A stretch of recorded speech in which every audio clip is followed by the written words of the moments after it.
आज प्रेस के सभी बंधुओं और हमारे जिसको हम बहुजन समाज कहते हैं, जिसमें पाल, गडरिया, निषाद, कोयरी, आज लगभग कोई जाति ऐसी नहीं है जो बहुजन समाज में आती है। सभी के अलग अलग क्षेत्र में उत्तर भारत के अंदर एक राजनीतिक दल बने हुए थे, लेकिन ये सभी राजनीतिक दल अपने अपने प्लेटफार्म से एक ही बात कह रहे थे कि हमें हमारा हिस्सा मिलना चाहिए। जिस आवाज को बुलंद किया भाई राहुल जी ने, और राहुल जी ने जातिगत जनगणना और जो आर्थिक सर्वे करके और सभी जगह जहां जहां भी किसी का हक बैठता था उसे दिलवाने की आज एक आवाज बुलंद की है। हमें लगा कि अगर हम आज एक कोई भाई हमारा कांग्रेस की जो कभी बात हुआ करती थी और उससे चिटक करके जो लोग दूर हो गए थे, अंबेडकरवादी, फूलेवादी, आज वो पुनः लौट करके पूरा बहुजन समाज अपने अपने सभी राजनीतिक दलों का एक भारतीय महागठबंधन, पिछड़ों का एक भारतीय महागठबंधन जिसको हमने प्रेजेंट करने के लिए, जिसके सामने हमारे बहुत ही ज़्यादा सराहनीय मैं कहूँगा हमारे बावरिया जी, दीपक जी ने बहुत प्रयास किया और आज हमें इस मकाम पे ला करके आपको बात कहने का मौका मिला कि हम सशर्त समर्थन इंडिया अलायंस को कर रहे हैं और हमारी कोई अपनी कंडीशन लेकर के हम आज आपके बीच में नहीं आए। जो जहां उचित होगा वो उसको हमारा ये गठबंधन जो इंडिया अलायंस है और हमारे लोग जो मिल करके इस देश के अंदर जो ये अंधविश्वास और पाखंड का जो सिस्टम चल रहा है इसे हटा करके वही धर्मनिरपेक्ष राज्य की स्थापना करके सभी को बराबरी का हक देने के लिए कटिबद्ध हैं। यही बात हमारे इंडिया गठबंधन के नेताओं ने कही है और यही काम हम कर रहे थे। तो क्यों अलग अलग प्लेटफार्मों पे खड़े होकर के हम ये काम करें, इसलिए सभी ने आज इकट्ठे होकर के यूनानिमसली इंडिया गठबंधन को सपोर्ट किया है और जिसके कन्वीनर के तौर पर मैं आप सभी को आश्वस्त करना चाहता हूं कि ये सब अनकंडीशनल है, इसमें हमारी कोई कंडीशन लेकर के हमने काम नहीं किया। बहुत बहुत धन्यवाद सैनी जी। आज ये हमारे बीच में जो संगठन है उसमें मुख्य तौर पे जो है लोकतंत्र सुरक्षा पार्टी, बहुजन मुक्ति पार्टी, भीमराव अंबेडकर जी की जो पार्टी है, शिवशिक इंकलाब पार्टी, स्वतंत्र जनता पार्टी और इसके अलावा 25 से 30 और संगठन भी जो है पॉलिटिकल स्मॉलर पार्टीज हैं, वो ये आज अब साथ में मिलकर कांग्रेस पार्टी को उसका सपोर्ट डिक्लेयर किया है। हम लोग ऑलमोस्ट अबाउट 30 पार्टी। आदरणीय राहुल जी से कहूँगा आप बोलिए, मैं बाद में बोलूँगा, आप बोलिए, मैं बोलता हूँ आपसे क्यों लेके बोला। राहुल जी सर, एक सेकंड बात रखना। अरे that is not good public press conference में।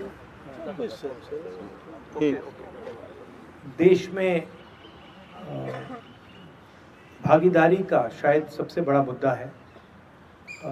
यात्रा में हमने सामाजिक न्याय की बात की और उसका एक अगला क्रांतिकारी कदम जाति जनगणना, आर्थिक सर्वे, संस्थाओं का सर्वे और ये पता लगाना कि जो 90% आबादी है देश में, उनकी हिंदुस्तान के सिस्टम्स में, संस्थाओं में, कॉर्पोरेट्स में सचमुच में कितनी भागीदारी है, वो शायद एक क्रांतिकारी कदम होगा।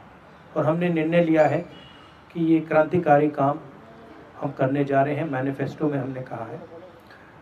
मैं सबका स्वागत करता हूं और दिल से धन्यवाद करता हूं कि आपने हमें समर्थन दिया और ये देश की प्रगति की लड़ाई है और मैं बहुत खुश हूं कि हम एक साथ ये लड़ाई लड़ने जा रहे हैं। धन्यवाद। बहुत बढ़िया। सम्माननीय राहुल गांधी जी,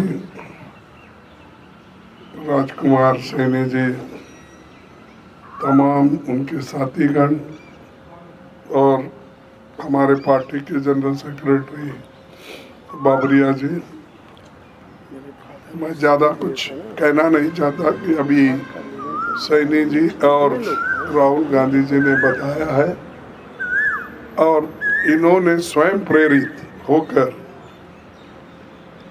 राहुल गांधी जी के प्रोग्राम को देखकर, जो कन्याकुमारी से कश्मीर तक उनका दौरा हुआ, फिर उसके बाद मणिपुर से लेकर महाराष्ट्र तक, ये सभी कार्यक्रम को देखने के बाद और उनके विचार सुनने के बाद उन्होंने ये तय किया कि एक व्यक्ति अगर हिंदुस्तान में है वो श्री राहुल गांधी है, जिसने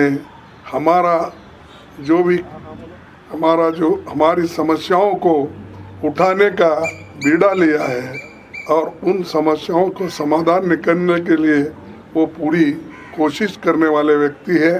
तो इसलिए हम बिना शर्त कोई कंडीशन न डालते हुए उन्होंने एक होकर आज हमको पार्टी को सपोर्ट देने का भरोसा दिया है। इसलिए मैं उनको धन्यवाद देता हूं, और वो आगे बढ़कर ये देश के लिए, सिर्फ कांग्रेस के लिए नहीं, डेमोक्रेसी बचाने के लिए, लोकतंत्र को बचाने के लिए, और सारे जनता के जो इस देश में 135 करोड़ लोग, उनके हकूक़ की हिफाजत के लिए वो एक होकर आए हैं। और फिर से एक बार मैं दिल से उनका स्वागत भी करता हूं और धन्यवाद भी देता हूं। Thank you.